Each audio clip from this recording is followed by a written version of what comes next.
Hello, everyone. So, I'd love to start by giving everyone a chance to share your name, your age today, your age when your person died, and your relationship to that person, who that person was to you. I'll start. So, my name's Brian. I'm 37 today. I was 23 when my dad, Donald, passed away from cancer. And we'll just go around this way. So, Anmol, do you want to Yeah. share? My name's Unmol. I am 39 now.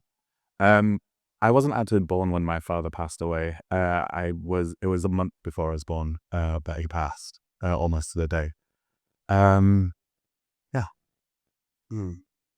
Thanks for sharing. And yeah, that feels like an interesting and unique experience. Um, what were some messages that you received growing up about how to process and express the grief that you were feeling?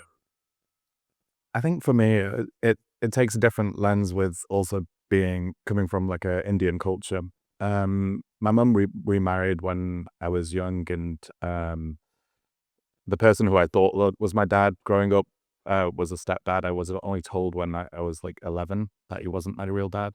So I, in a way, I've experienced grief and loss of a father in a couple of different ways. But there was never any room for any grief. Grief was never a word that I heard being used up until maybe about my mid-20s. Everything else was just a case of button it up and kind of move on with it.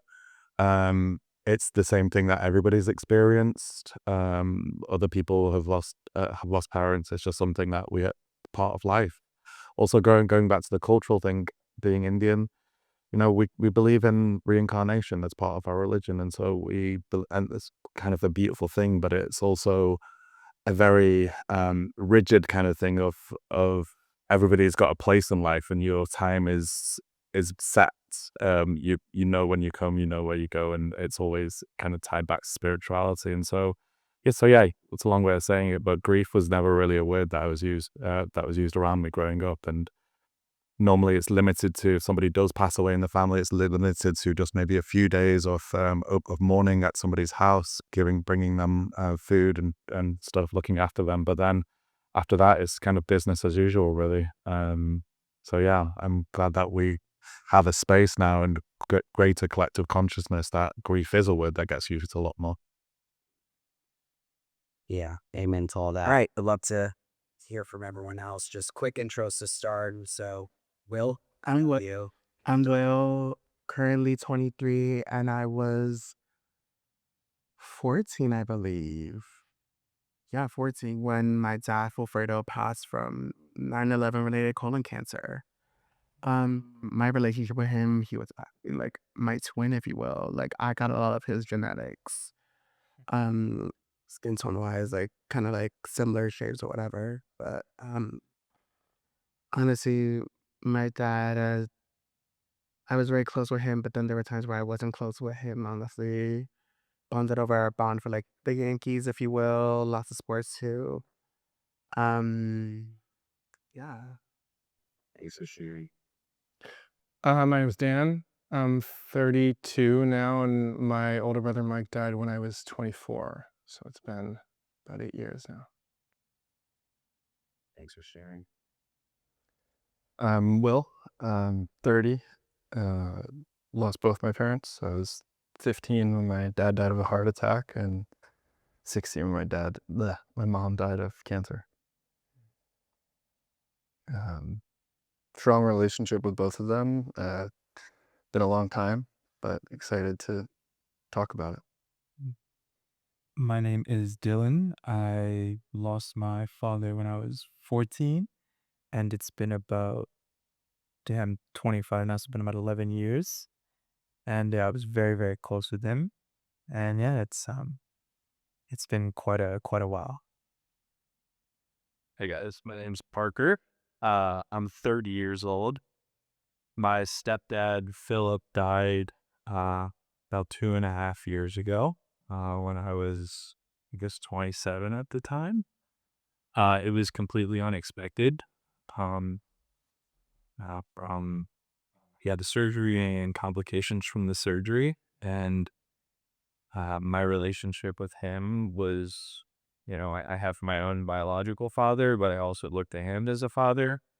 Um, and you never expect that something happens to the people that you look up to and you love. And just like that, my world changed. And so excited to talk and get to know your stories and hear more.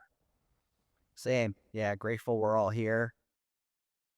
And as I'm moderating, facilitating this conversation, please feel free to jump in and ask each other questions.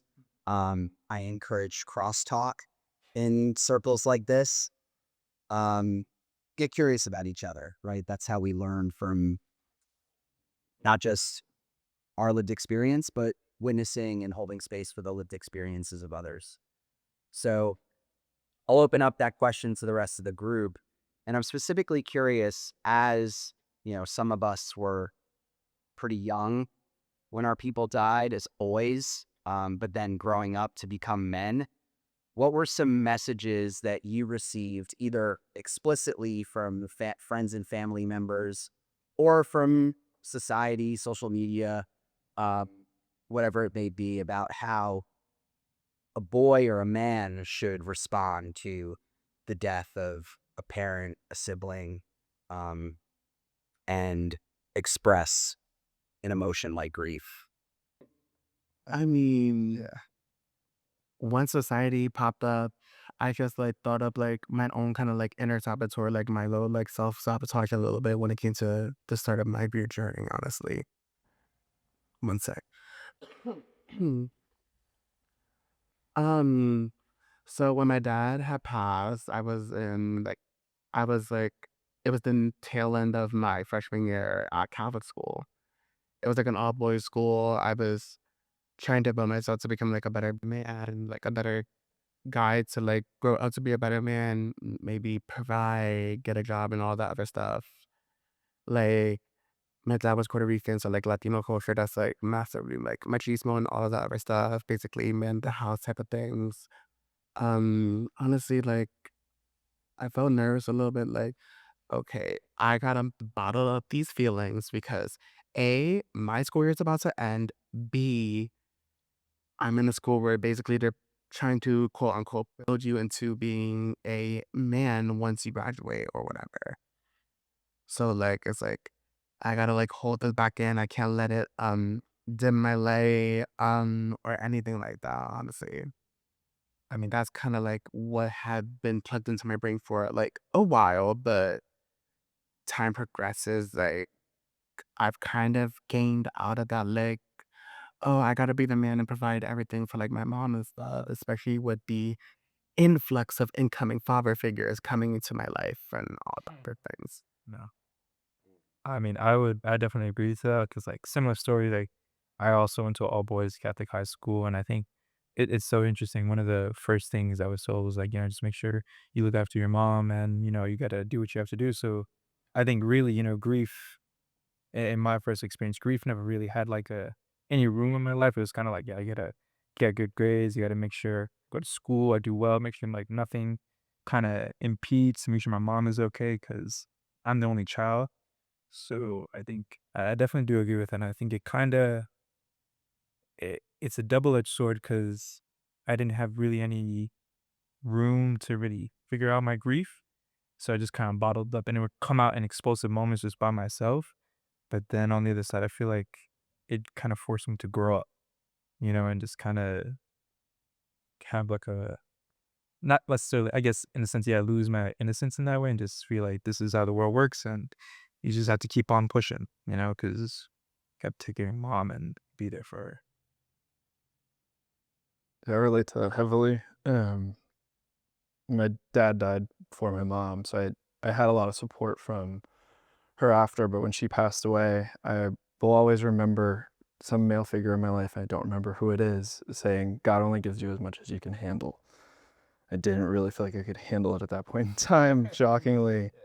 And I feel similarly that I bottled it up as a result because I was like told how strong I was and how resilient I was, but I hadn't actually shown any of those characteristics. I was just trying to survive. And so in some sense, I think I had to grow up and mature as a man to actually spend the time with my grief and work through that in a way that was more productive than ignoring it and putting it in the corner and not looking at it.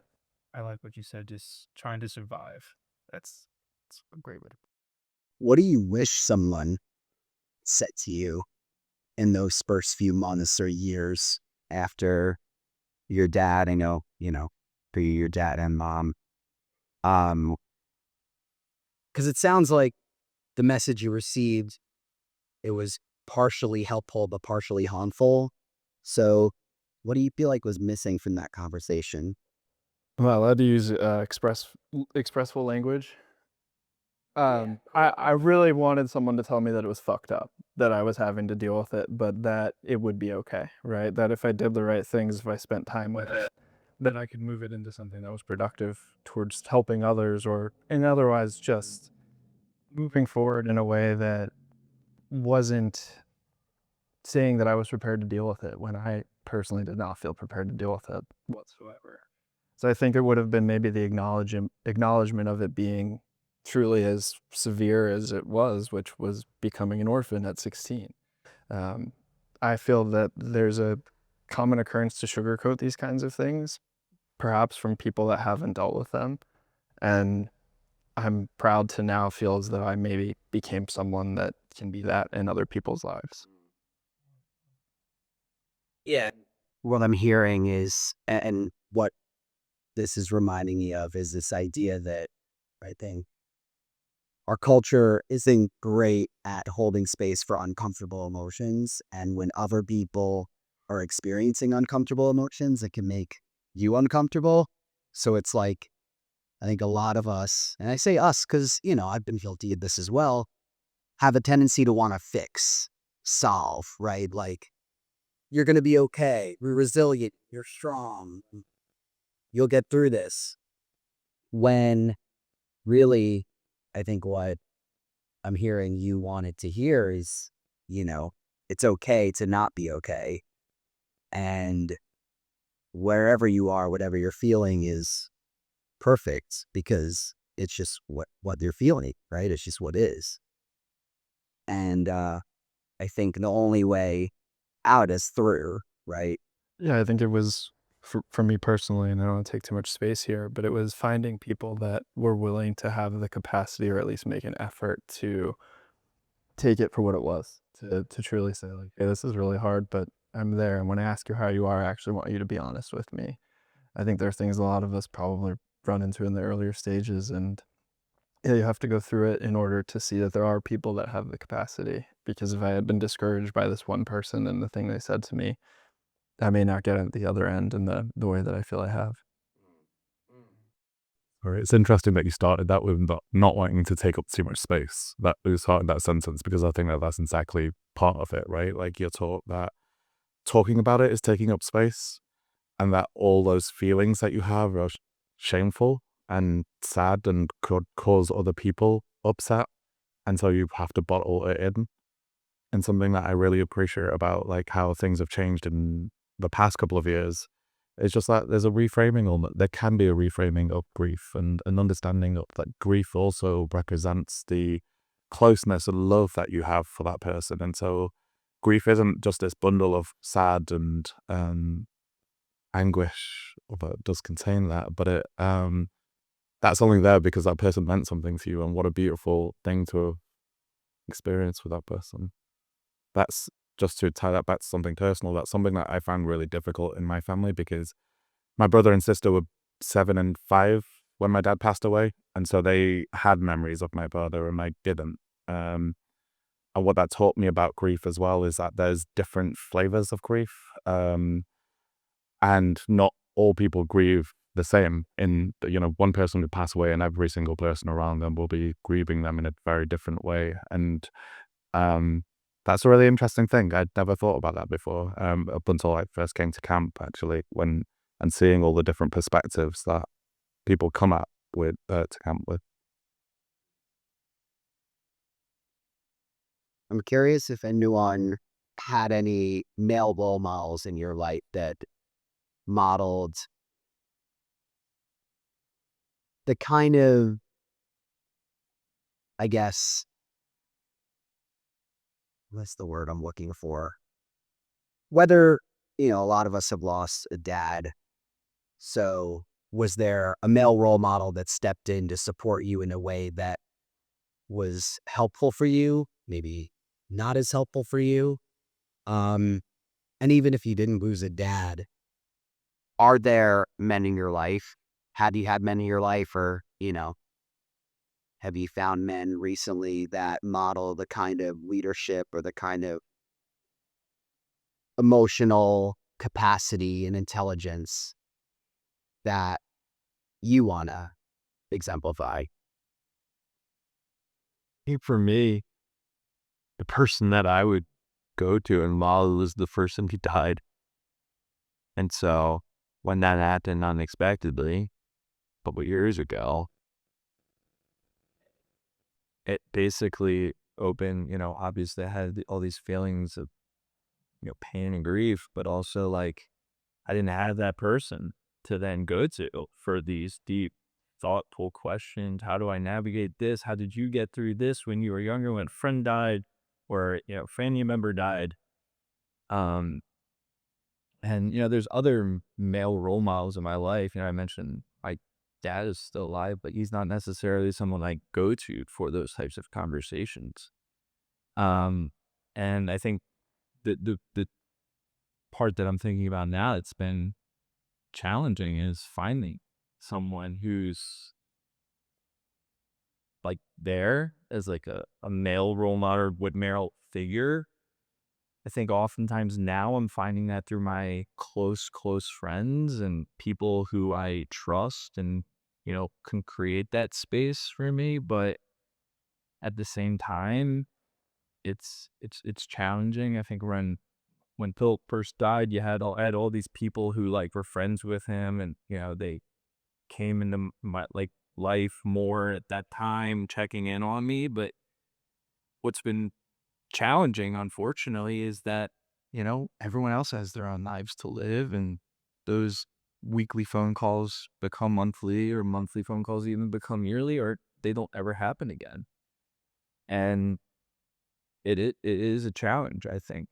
And I know I don't necessarily am the only one who's feeling that, is that there's not enough people who are willing to say, hey, I'm here for you, and just be a person to hold space for another person.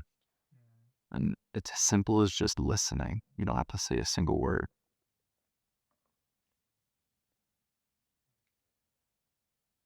I think that's spot on. I I think coming from the perspective of someone that I think has had a little bit more. I've had quite a bit more time without my dad in the picture, and like my dad was the dude that took me camping, took me hiking. Like, hey, is this weird? Should I be doing this? Like the little checks that you need and are comfortable doing with really only someone that's a parent. And I think now that I've spent more life without a father than with, which is really crazy to say, I've never replaced the relationship that I had with my father, but I have built it back through a number of relationships with other men that have come into my life in various ways.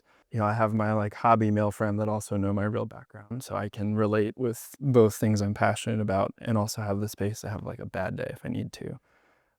But I also entirely agree that getting used to not having that person that you can bother for anything in the world is a feeling that is not pleasant. But over time, I think does get easier with that group of people for me.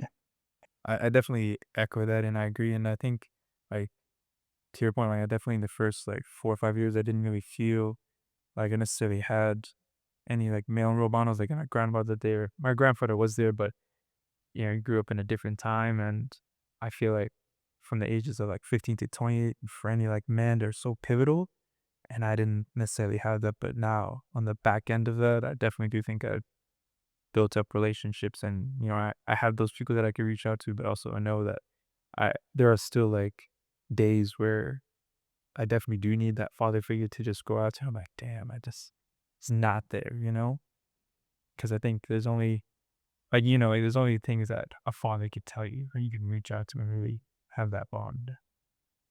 Yeah, I mean, recently too, like, obviously I'm struggling with finding that person is, you know, I'm having a son in November. A lot of congratulations. And there's so much like excitement with that. But I'm gonna be completely honest, there's fear too, with what if something happens to me, right? Who's gonna be that person to be there for them? And I mean, this is a whole nother conversation. It's like the father figure's not there to help me through something that I would look to him, in a new transition in my life. And so it's weird. It's like this whole like the past few months has added a lot more like thought, and I'm like processing my grief in a whole new way because I'm not only looking at it as the person that I don't have anymore. It's what about the person that's gonna be here? Yeah. When my dad died, I was about a year out of college, and I was in a sales role. And anytime I closed a big deal, I would call my dad. And he was like that person who I was most excited to share good news with. And I remember after he died, when that would happen, I would have this like inclination to reach for my phone and call him and realize I couldn't. Um, and, that happened less and less the more time that had passed, to the point where, after a few years, I missed that feeling, that like acute grief where, you know, you like for a second think you can still call them. And, I'm like 14 years removed from my dad's death, so that doesn't happen at all anymore. But my son was born, my first child was born a year ago. He just turned 1. And that was like the first like big life event in a long time where I was like, fuck, I really wish I could like share this with my dad. Like even giving the news to my mom that my wife was pregnant was like great, but I was like, oh, like I wish like I was giving this news to you and my dad. And then like since my son was born, it's like my mom and then my wife's parents, and my son has 3 grandparents. He has 4, right? But his grandfather died before he was born, my dad. And I really find myself missing that presence in his life. So I don't know, just felt like sharing that. I don't know if that, hurts even more to hear, but this is a space where we can just like express ourselves openly and honestly. And, I'm glad both of you shared that. I'm recently engaged in thinking about having a kid, right? Like I'm not yet at that stage, but I'm scared shitless. Like because for me, and similar to you, I've had enough time where I no longer have the like, oh, I can't call mom or dad. Like I know I can't anymore. But having a kid is I just feel like I'm going to enter this new stage of grief that is like, oh my God, this incredible thing is now happening and I don't get to share it with the people that I want to most. And it's that interesting thing about grief is you find it manageable, but then there are aspects and milestones that come up in life, such as having a child, that for me, and it sounds like for you guys too, it's a new challenge, even when you feel like you're moving through it effectively.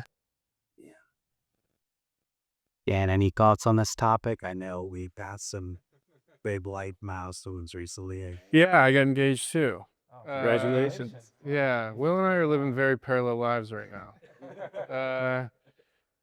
I'm trying to. It's interesting because you guys are all talking about parent deaths, and I don't have that. I have sibling death. My brother died. So and it also was kind of a fraught relationship. He's the older brother. He's supposed to win. So when he died, it was like, that's not how this is supposed to go.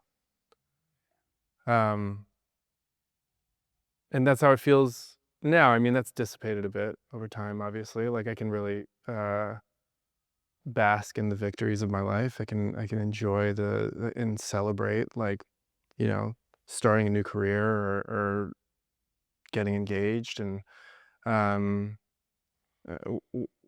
but now the way that shows up is like, damn, I really wish you got to see this.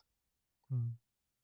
Yeah, it's funny you talk about milestones because like graduating high school, graduating college, like those are all things like my dad always told me that, yeah, I'm gonna be right there. I wanted to see in it. It's so crazy because it also made me think of like perspectives, like of how, you know, as a son, I'm grieving my father, and then my mother is grieving her husband. Mm-hmm. And I didn't really grasp that. And now at this age, I think those milestones must have impacted them just as much. And just thinking about like my mother now, she's dating a lovely man of like 4 or 5 years, and he's great. And I just could only imagine, like, I feel like as guys, obviously, we always want to be there for the people, and like going back to how you say you always want fixing. That I find it so interesting that we try to do the best we can for the people, not realizing what they're also going through could also be different at the same time.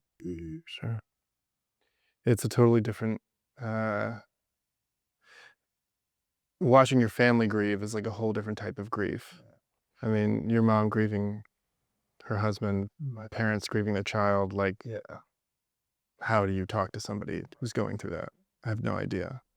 I still don't know. I don't know. I have no clue.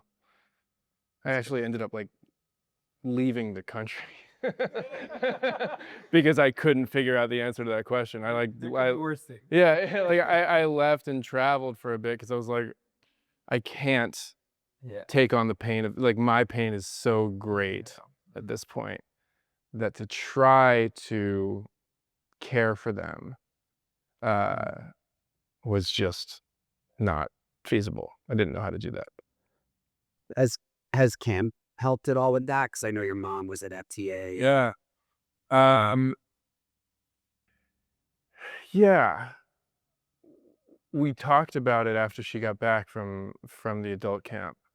And it was probably the first time we talked about it since, like, you know, within the year that he died. My parents are great in that they're like very open about talking about Mike. Like my dad will bring him up around Thanksgiving and like tell a story about him, and like it no longer has an effect where everybody just kind of like, you know, clenches their fists and recognizing that something like really sad is happening in that moment. It's just like kind of a moment of joy.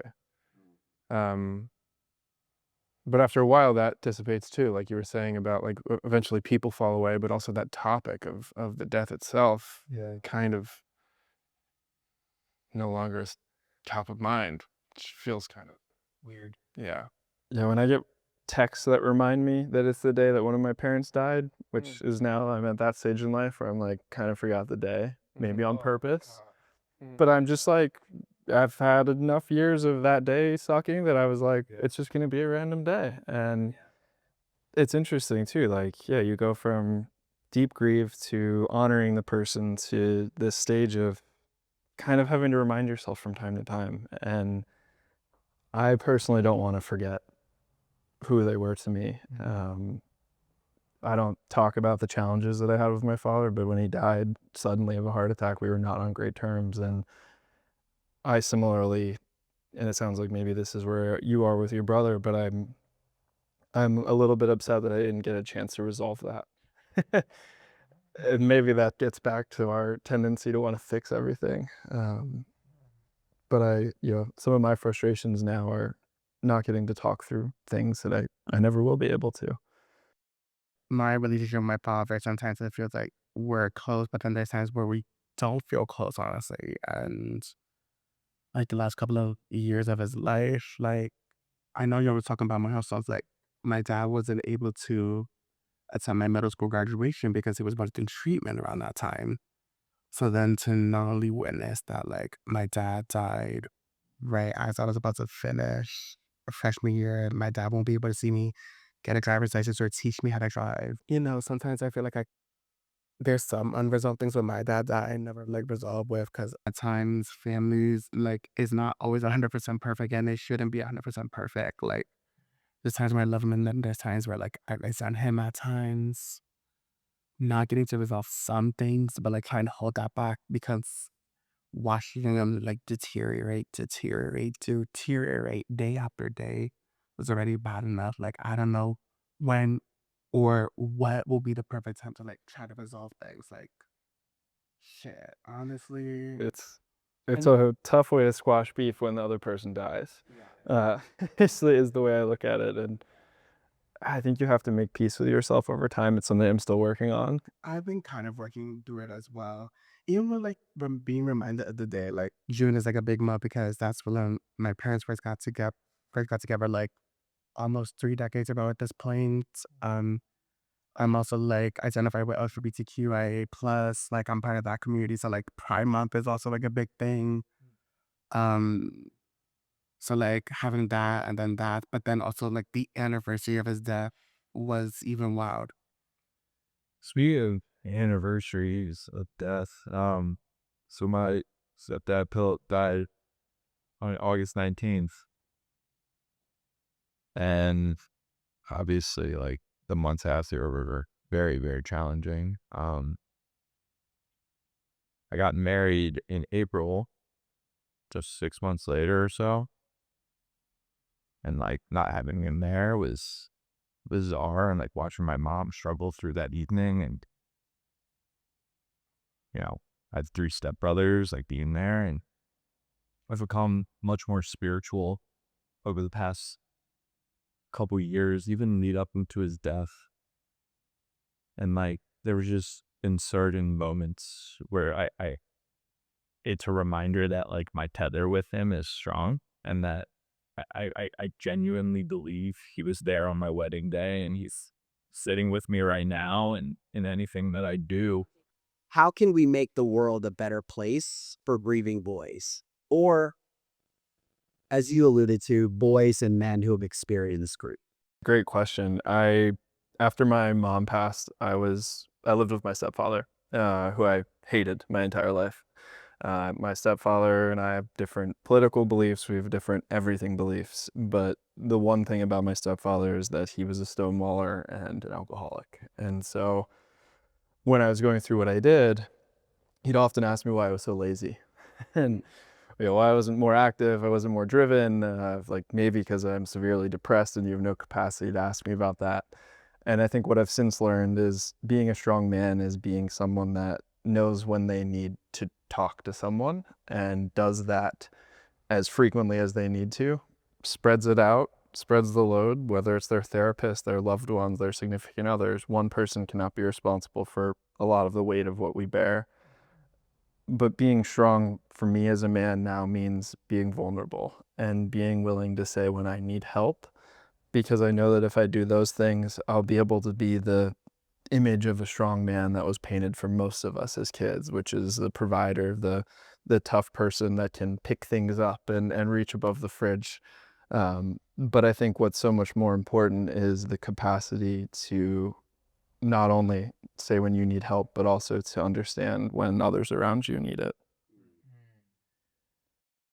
Me, I think I don't really consider myself with the term recruit in that. First of all, I'd experienced grief, The pain in moments throughout a day, and grieving seems like it's happening all the time.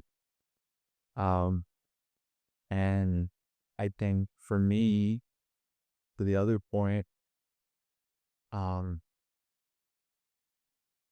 a big thing that I learned from 2023 and losing Philip was that we live in a world where so many people want to pull your attention away, whether that be at work, whether that be family. Then there's this damn phone that's in front of us all the time that is curated to pull your attention away and make you deflect. And it's the easiest thing that we all have access to deflect that aim, to deflect that emotion. And forget age, just be a human. And so I think for me, the biggest thing is that I've always now lead with what can I do so that I can be my fullest self in a moment that maybe I am grieving and I'm really going through it. I need my time and being a good advocate for myself and helping other people learn, whether they're going through a terrible experience or not, that they can always advocate for themselves instead of fall into the traps of the people who are trying to take you one way or another, whether it's at work or the phone that's always going to be there and pull you in. Is you need to advocate for yourself and find the space to be bored, be quiet, be in space, thinking. For me, that's how I've processed. Sometimes it's terrible with a lot of pain and a lot of tears and a lot of screaming and yelling and anger. But then there's those moments too where you're like, I feel whole. I feel fulfilled because I remember some really incredible things. And you know what? Tope would be really, really excited to hear that I'm having a baby boy. Yeah. And like that just fills me up. If you're like looking at your phone all day, if you're working all day, if you're always thinking and trying to deflect, how the hell are you supposed to have those moments?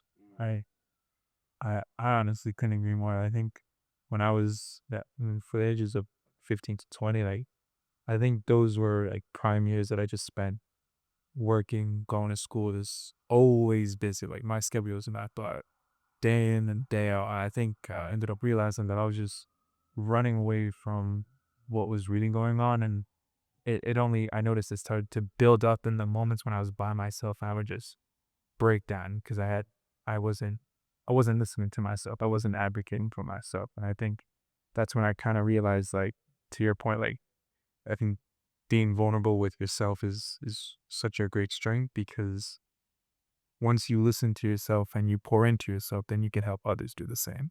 Which I think that's why we all come back every year to give back.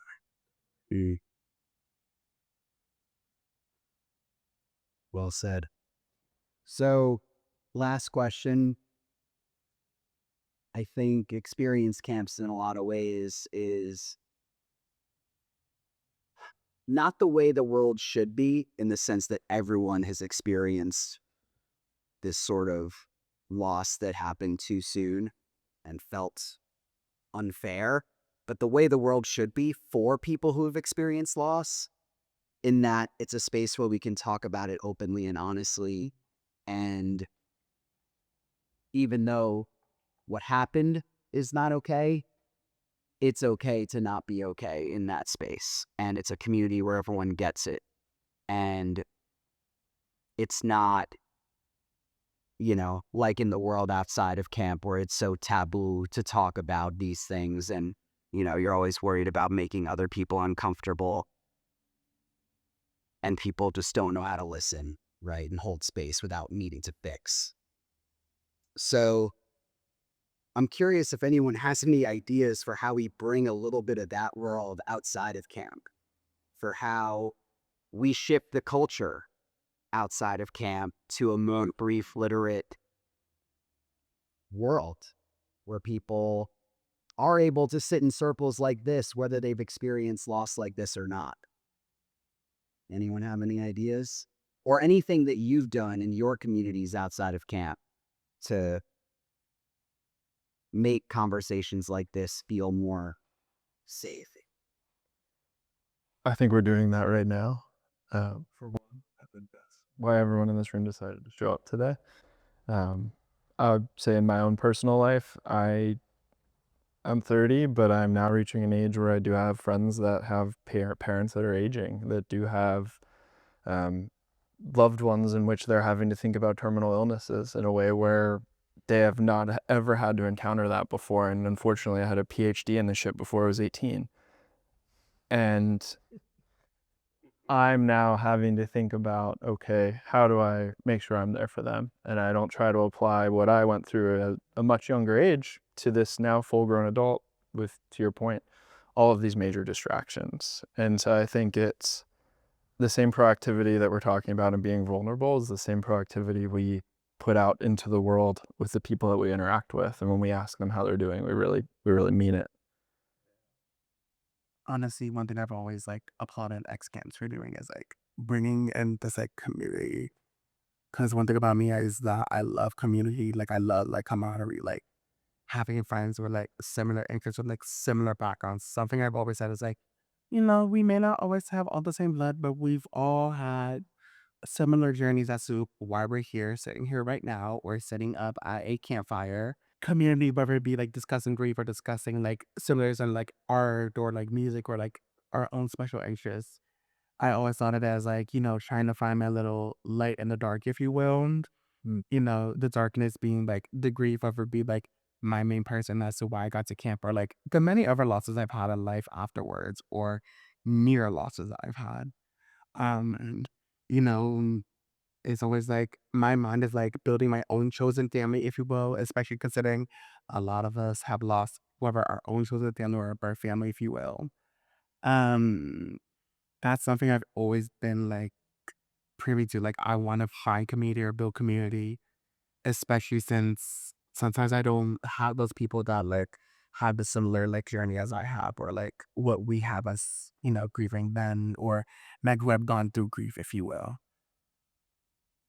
But yeah, sometimes y'all learn my life, sometimes listening to music, which is something that me and my dad did a lot. Like we would sit in the car and listen to whether it be like Michael Jackson or Goo Dolls or something like that. Um, my dad and I will always sit and listen to the radio and hear other celebrities' losses, but like to hear about my own dad losing him, it kind of it kind of hit hard. And like, I was nervous at first to go to camp, mind you. I was nervous to go to camp because it's like, I'm showing up out of a bus all of a sudden, and all these people are having their signs or whatnot, and be like, welcome in. And I'm like, I'm nervous to be about this community, but okay, I'll accept the welcome arms, and then we'll see how it plays out. Relate. And look at you now. I went from camper to like counselor. Mind you, I've always had to do a leadership type of role since I got to camp. Like my only 2 years as a camper was like leadership and training. I'm like, okay, I just got off the bus. Now I'm already having to be a role model. Girl, what are we doing? Yeah, it's awesome. But I'm glad that like I was able to like have that leadership role. Like Dylan, you could definitely relate because Yeah, I think, I agree with you. I definitely did experience that. I think what helps, like how we can bring that up, that I can is by showing up for ourselves and be fully vulnerable. Because I think when we're our most vulnerable, we're our most offensive. And I think the way you spread that is by showing up for others, by mere presence. Because there's a counselor, Matt, he always said it's better to be interested than interesting. And I think people will always remember how you made them feel than the first thing you said. So if you just call somebody, if you just give them your time. I think that, the question is, how do we get more people, like the masses, in on this conversation and comfortable with the topic of grief? And I kind of feel like it's okay that they're not. Like, not everybody can sit in this conversation, but they don't need to. Like, Yeah, but everyone deserves the space for the conversation. what do you mean by that? I think everyone deserves a space to be heard. I think everyone deserves a space to feel heard, to be able to share how they feel, Totally. regardless if it's grief or not. For sure. I mean, look, I'm very on board. I'm literally a therapist, so I'm all for I'm all for that. You're every day. Yeah. If I didn't believe in that, I'd be out of a job. But the way that I understood the question was that, like, there's sort of this taboo to grief, and it's tough for people to hear about it and hold space for that. And I think that that's normal. Like, I think it's okay that it's still hard for me. Like, just because I've experienced my own death loss doesn't mean that I can immediately speak the language as soon as somebody else is going through it. I still feel uncomfortable. I still want to feel, I still feel the need to like step in and be like, it's going to be okay, or I know how you feel, or like all of these platitudes that we all talk about, like not working for us, because I have that instinct of like wanting to protect you. I don't think that's like a bad instinct that I have. I think it's something that I need to like work out on my own and don't need to like dump on you. But like, you know, the reason that camp is as special as it is because it doesn't exist anywhere else. Like, it is so amazing that you can get off that bus and see all these people that know what you're going through, or at least have some idea, or at least willing to hear you in a way that nobody else is. I think having conversations like this at least allows for people to come in and like take a seat and listen the way that we can. But like, you know, if you can't, I get it. Sometimes I can't either. Yeah, and maybe it's part of it is us holding space for people who aren't as comfortable with conversations like this and saying, it's okay. It's okay to not feel okay and to feel a little uncomfortable in this conversation. Having empathy for those who haven't experienced what we experienced, and I guess being able to hold that as well. Because that is, you know, oftentimes our interactions with the world. I think what we're highlighting here is that, like, even as a group of people that are all very open and willing to talk about the things that we've gone through, it's still challenging for us to help others, guide others through similar things, because we almost can't imagine that they're going through something so difficult despite doing it ourselves. And so I think what we can do in a more simplistic way of trying to promote this is just to do more platforms like this, where we are showing that people do have both the interest and the capacity to talk about these things with one another. At camp, we often say, like, losing them allowed me to find you, and you being the group at camp. And that's something that has always resonated with me.